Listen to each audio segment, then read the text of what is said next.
Technique easy এডুকেশনের পক্ষ থেকে সবাইকে শুভেচ্ছা অভিনন্দন। সপ্তম শ্রেণীর গণিত পাঠ্য বইয়ের সর্বসমতা ও সদৃশতা অধ্যায় থেকে নতুন একটি পর্ব নিয়ে এসেছে। এই পর্বে 6 নম্বর অঙ্কের এই উপপাদ্যটা সমাধান দেখাবো। তো মূলত এই পর্বগুলো আমরা ধারাবাহিকভাবে করছি উপপাদ্যের অংশ থেকে। আর আমরা বলে নিচ্ছি বারবারই, অধ্যায়টার নাম হচ্ছে সর্বসমতা ও সদৃশতা। সেখানে 3টি পার্ট রয়েছে, তবে একটি পার্ট বিশেষভাবে যেই পার্ট নিয়ে এখন আমরা আলোচনা করছি সেই পার্টটা হচ্ছে সদৃশতা অধ্যায় থেকে। তো সদৃশতার যে বিষয়টা সেটা হচ্ছে দেখতে একই রকম হবে, মাপে সমান নাও হতে পারে। সর্বসমতার কিন্তু একটা বৈশিষ্ট্য রয়েছে যে সেটা দেখতেও যেরকম এক হতে হবে এবং সেটা একটাকে তুলে নিয়ে যদি আরেকটার উপরে ফেলে দেওয়া হয় তাহলে সেটা যেন একেবারে সর্বভাবে একেবারে একটা আরেকটার সাথে পুরোপুরিভাবে মিলে যায়। তো এই যে সর্বসমতা সেটা কিন্তু সদৃশতারই একটা বৈশিষ্ট্য মাত্র। তো সদৃশতার ক্ষেত্রে কিন্তু আমরা কিছু বৈশিষ্ট্য জানি, সেগুলো হচ্ছে বাহু বাহু বাহু বৈশিষ্ট্য। অর্থাৎ এটা একটা ত্রিভুজ, সদৃশতা কখনো একটা ত্রিভুজ নিয়ে হবে না, দুইটা ত্রিভুজ নিতে হবে। যেমন এই যে এই চিত্রটা আমরা দেখতে পাচ্ছি, এখানে একটা চিত্র, সেখানে দুইটা ত্রিভুজ আমি দেখতে পাচ্ছি। 6-এর মধ্যে বলা হয়েছে প্রমাণ করো যে ত্রিভুজের প্রতিটি চিত্রের নিচের প্রতিটি চিত্রের প্রমাণ করো যে নিচের প্রতিটি চিত্রের ত্রিভুজ দুইটি সদৃশ। অর্থাৎ প্রতিটি চিত্র বলতে এখানে তার মানে একাধিক চিত্র ছিল, আমরা মাত্র একটা চিত্র নিয়েছি, এ নাম্বারটা সমাধান করাবো তাই আমরা একটা চিত্র নিয়েছি যার মধ্যে প্রত্যেকটা চিত্রের মধ্যেই দুইটা করে ত্রিভুজ রয়েছে। এই যে একটা ত্রিভুজ এখান থেকে যদি আমরা চিন্তা করি, এটা যদি আমরা এখান থেকে আলাদা করে ফেলি তাহলে এই পাশের একটা ত্রিভুজ হবে আর এই পাশে একটা ত্রিভুজ হবে। তো এই ত্রিভুজটার নাম হবে এ বি সি, আর এই পাশের ত্রিভুজ যদি হয় তাহলে যেহেতু একটা বিন্দু কমন হয়েছে তাহলে এটা হবে হচ্ছে সি ডি ই। তাহলে এই ত্রিভুজ দুইটা সদৃশ কিনা সেটা আমাদের বলতে হবে।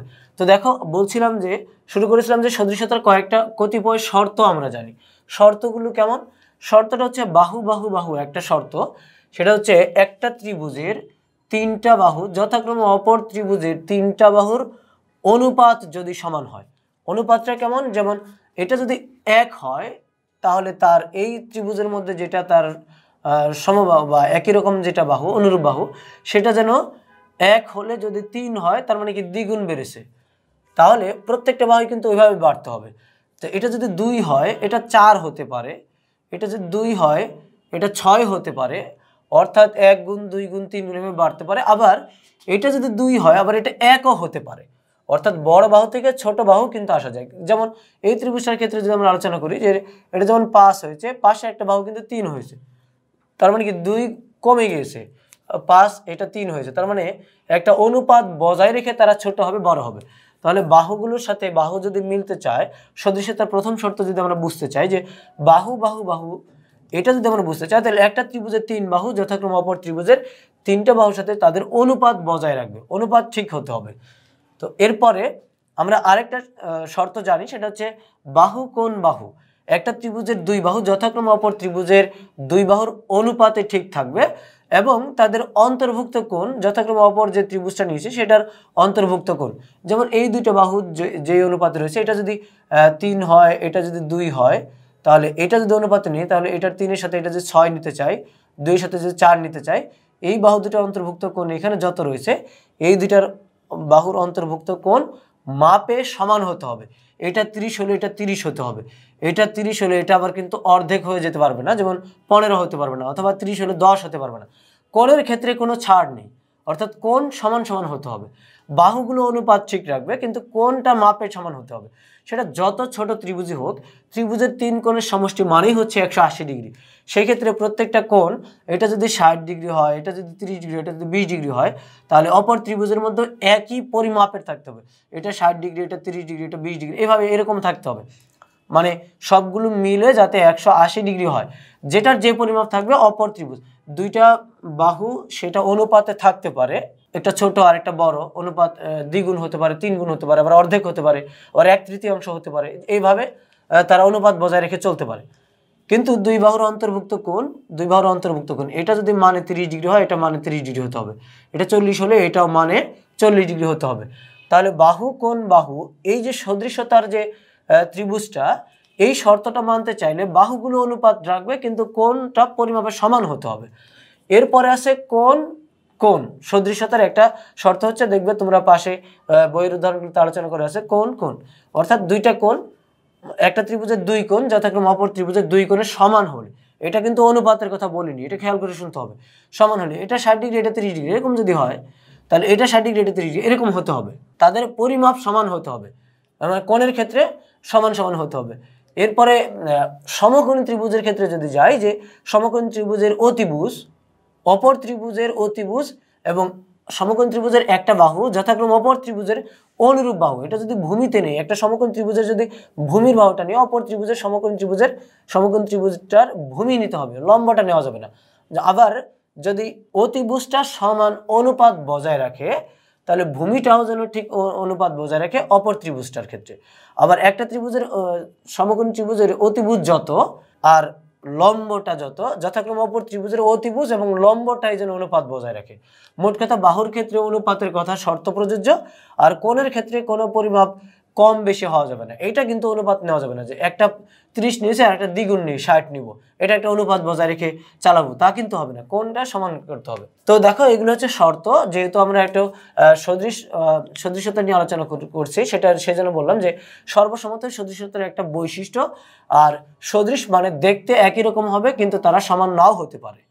যেমন আমরা এখানে দেখতে পাচ্ছি যে এটা একটা ত্রিভুজ, এটা একটা ত্রিভুজ, এটাকে যদি কেটে এটা ভিতরে ফেলি তাহলে এটার সাইজ কিন্তু অর্থাৎ এটার যতটুকু আকৃতি রয়েছে এটার আকৃতি কিন্তু সমান নয়, তবে দেখতে একরকম। তো সেগুলোর শর্ত রয়েছে, শর্ত 4টা আমরা পড়লাম, যে বাহু বাহু বাহু শর্ত রয়েছে, বাহু কোণ বাহু শর্ত রয়েছে, কোণের সাথে কোণের শর্ত রয়েছে, সমকোণী ত্রিভুজের অতিভুজ অপর অনুরূপ বাহু শর্ত রয়েছে। তো সেই শর্তগুলো আমরা এখানে প্রয়োগ করব। দেখো এটার মতো করে এটার চিত্রটা আমি এঁকে নিয়েছি, যেহেতু আমরা সমাধান করছি 6-এর 6 নাম্বারটা। তাহলে সেই ক্ষেত্রে আমাদের এই যে চিত্রের মধ্যে বাহু দেখাচ্ছে এখানে একটা তীর চিহ্ন দিয়ে, তার মানে এই চিত্র অনুসারে আমরা বলতে পারি যে দেওয়া আছে এ বি বাহুটা যেভাবে চলছে ডিই বাহুটা সেভাবে চলছে, মানে এরা সমান্তরাল। সমান্তরাল যদি হয় এই সমান্তরাল সরলরেখাকে একবার দেখো এই রেখাটা ছেদ করে যাচ্ছে, আবার এই যে এ বি আর ডিই এই বাহুটাকে বিডি রেখা ছেদ করে যাচ্ছে। তাহলে ছেদবিন্দু আমরা জানি সমান্তরাল সরলরেখাকে অপর একটা সরলরেখা ছেদ করলে ছেদকের মানে বিপরীত পাশে, ছেদকের উভয় পাশে বিপরীতমুখী যে কোণগুলি তৈরি হয় তারা হচ্ছে একান্তর কোণ। একান্তরের বৈশিষ্ট্য হচ্ছে তারা পরস্পর সমান হবে। তাহলে আমরা লিখে নিতে পারি 6-এ যে দেওয়া আছে চিত্রে এ বি সমান্তরাল হচ্ছে ডিই। কিভাবে বুঝলাম? এটা তো সরাসরি বলে দেয়নি। এটার মধ্যে দেখো তীর চিহ্ন দেওয়া হয়েছে, এটার মধ্যে তীর চিহ্ন দেওয়া হয়েছে, তার মানে এরা সমান দূরত্ব বজায় রেখে উপর দিকে চলছে। তাহলে আমরা বলতে পারি এ বি সমান্তরাল হচ্ছে ডিই। এটা হচ্ছে সমান্তরাল চিহ্ন। একবার আমরা এটাকে ছেদক ধরবো আর একবার এটাকে ছেদক ধরবো। তাহলে প্রথমে যদি আমরা এটাকে ছেদক ধরি তাহলে বিডি হচ্ছে এদের ছেদক, এ বি আর ডিই হচ্ছে সমান্তরাল দুটো বাহু, বিডি হচ্ছে তাদের ছেদক। ছেদ করলে দেখো দুটো আমরা বলেছিলাম যে জেড এর মতো দেখায় একান্তর কোণ, তো সেক্ষেত্রে এই দুটো বাহুকে এই যে এ বি আর ডিই এই দুটো বাহুকে আমরা সমান্তরাল দেখাচ্ছি, আর এই বিডিটাকে আমরা ছেদক দেখাচ্ছি। তার মানে এটা যদি উল্টা করে নিই তাহলে জেড এর মতোই হবে, এই পাশে আর এই পাশে হচ্ছে একান্তর কোণ। তাহলে এখান থেকে আমরা সিদ্ধান্ত দিতে পারি যে সুতরাং এই কোণ আর এই পাশের এই কোণটা হচ্ছে সমান্তরাল সরলরেখার অভ্যন্তরে, মানে ভিতর দিকটায় এই দুটো কোণ হচ্ছে একান্তর কোণ। আমরা বলতে পারি কোণ এ বি ডি বা এ সি পর্যন্ত আমরা বলতে পারি, যেহেতু আমরা এই ত্রিভুজ আর এই ত্রিভুজ আলাদা করে নিয়ে নিব। দুইটা ত্রিভুজ থেকে যেহেতু আমরা ত্রিভুজ দুটো নিয়ে আলাদা করে আলোচনা করব, তাই এই বি কোণ এবং ডি কোণ এই দুইটা কোণ পরস্পর সমান। কেন সমান? কারণ সমান্তরাল সরলরেখাকে অপর একটা সরলরেখা ছেদ করেছে, এই কারণে এরা একান্তর হয়েছে, তাই এরা সমান। তা আমরা বলতে পারি যে যেহেতু একান্তর কোণ সমান। একান্তর কোণটা কিভাবে হলো বা সংজ্ঞাটা কিন্তু এখানে দেওয়া প্রয়োজন নয়, তুমি শুধু দিবে যে একান্তর কোণ সমান, তাহলে বোঝা যাবে তুমি একান্তর কোণের সংজ্ঞাটা তুমি জানো। তাহলে দেখো আবার আমরা এই এ বি আর ডিই কে যদি সমান্তরাল দেখাই আর ছেদক দেখাই হচ্ছে এ ই, অর্থাৎ এই পাশের এটাকে যদি আমরা দেখাই তাহলে আমরা বলতে পারি যে এই পাশে এবং এই পাশে এই দুইটা কোণ হচ্ছে একান্তর। তার মানে এই কোণ এবং এই কোণ, এই বিন্দুর এই কোণটা আর এই ই বিন্দুতে এই কোণটা হচ্ছে পরস্পরের একান্তর। তাহলে আমরা বলতে পারি সুতরাং কোণ বি এ সি, আর সি পর্যন্ত যাব, কারণ হচ্ছে আমরা এই ত্রিভুজ আলাদা করে ফেলবো, আর এটাকেও সি পর্যন্ত, আর বি ডিই সি পর্যন্ত এই সীমাবদ্ধ থাকবো, কারণ আমরা এই ত্রিভুজটা করে আলাদা করে বলবো। তাহলে দেখো এটার তো তুমি নোট দিবে যে একান্তর কোণ যেহেতু সমান সে কারণে এই দুইটা পরস্পর সমান হয়েছে। এখন যদি আমরা আলাদা করে আরও একটা বিষয় দেখাতে চাই তাহলে দেখো এই বিডি এবং এই দুটো যদি আমরা সরল রেখা হিসেবে চিন্তা করি তাহলে সরল রেখা দুটো পরস্পর ছেদ করেছে সি বিন্দুতে, যার ফলে এই যে বিপরীত পাশগুলোতে কোণ তৈরি হয়েছে এরাও কিন্তু বিপ্রতীপ কোণ হয়েছে।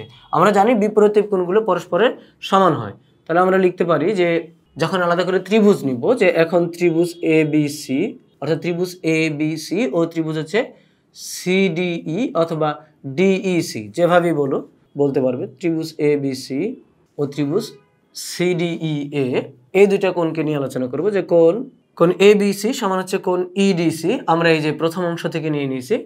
আর এরপরে আরেকটা কোণ রয়েছে কোণ বিএসি সমান হচ্ছে কোণ ডিইসি। তাহলে দেখো এই মানগুলো কিন্তু একেবারেই সমান।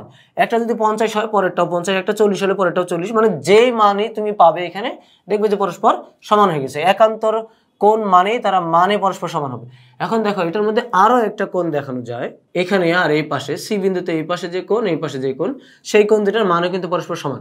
অর্থাৎ এ সি বি কোণ হচ্ছে ডিসিই, এই কোণ দুটো কেন সমান? এরা হচ্ছে বিপ্রতীপ কোণ হিসেবে সমান, এই কারণে এই কোণ দুটা পরস্পর সমান। তাহলে দেখো দুইটা ত্রিভুজ তুলনা করে আমরা দুইটা কোণ পরস্পর সমান দেখালেই কিন্তু আমরা সদৃশ বলতে পারি। সেখানে আমরা তিনটা কোণ সমান দেখিয়েছি, তাহলে আমরা নিঃসন্দেহে বলতে পারি যে সুতরাং ত্রিভুজ এ বি সি ও ত্রিভুজ সিডিই হচ্ছে সদৃশ, যেহেতু আমাদের সদৃশ বলতে বলা হয়েছে। তাহলে আমরা বলতে পারি ত্রিভুজ এ বি সি ও ত্রিভুজ সিডিই সদৃশ। অর্থাৎ এভাবে বলতে পারো ত্রিভুজ এ বি সি ও ত্রিভুজ সিডিই ত্রিভুজ দুটি সদৃশ। যেহেতু ত্রিভুজের সাইন আমি ব্যবহার করেছি তাই আমি আর আলাদা করে লিখলাম না। এটাকে যেহেতু প্রমাণ করতে বলা হয়েছে, সর্বশেষ লাইন আমরা লিখে দেব প্রমাণিত। দেখো এই যে সদৃশতার যে উপপাদ্যগুলো রয়েছে বা যে অঙ্কগুলো অনুসৃত রয়েছে সেগুলো যদি আমরা সমাধান করতে চাই, তাহলে সদৃশতার যে শর্ত সমূহ রয়েছে সেই শর্ত সমূহগুলো মাথায় রাখতে হবে। যে সবসময় যে কোণ বাহু বাহু বাহু যে শর্তটা আছে সেই শর্তটার মানে কি বোঝায়, কোণ বাহু কোণ বাহু কোণ বাহু সেই শর্তটার মানে কি বোঝায়, এই যে শর্তগুলো রয়েছে সেই শর্তসমূহ বারবার পড়তে হবে এবং সেগুলোকে মাথায় নিতে হবে যে এটা আসলে কিভাবে কি হয়। বাহুগুলো অনুপাত রাখতে পারে। অনুপাত বলতে একটা যতটুকু রয়েছে বড়টার সাথে যদি তুলনা করি বড়টা ছোট হতে পারে, কত ভাগ হতে পারে। আবার একটা ছোট নিলে তারটা আবার পরেরটা বড় হতে পারে, সেটা দ্বিগুণ হতে পারে, 3 গুণ হতে পারে, 4 গুণ হতে পারে। এইভাবে অনুপাত বজায় রাখবে। অনুপাত মানে ভাগফলটা ঠিক থাকবে, সব সময় একই রকম হতে হবে। আর কোণের ক্ষেত্রে কোনো সমস্যা নেই, কোণটা যেন পরিমাপের সমান হয়। তো আশা করি এই পর্ব থেকে তোমরা 6 নম্বর অঙ্কের এর অংশ যেখানে বলা হয়েছে নিচের প্রতিটি চিত্রে, তার মানে আরো চিত্র রয়েছে, আমরা পরবর্তী পর্বে সেটা সমাধান করব। তো আশা করি এই পর্ব থেকে তোমরা এই চিত্রটা তোমরা সমাধান বুঝতে পেরেছো। পরবর্তী পর্বে আমরা বির চিত্রটা নিয়ে আলোচনা করবো। সেই পর্ব দেখার আমন্ত্রণ জানিয়ে এই পর্বটি এখানে শেষ করছি। খোদা হাফেজ।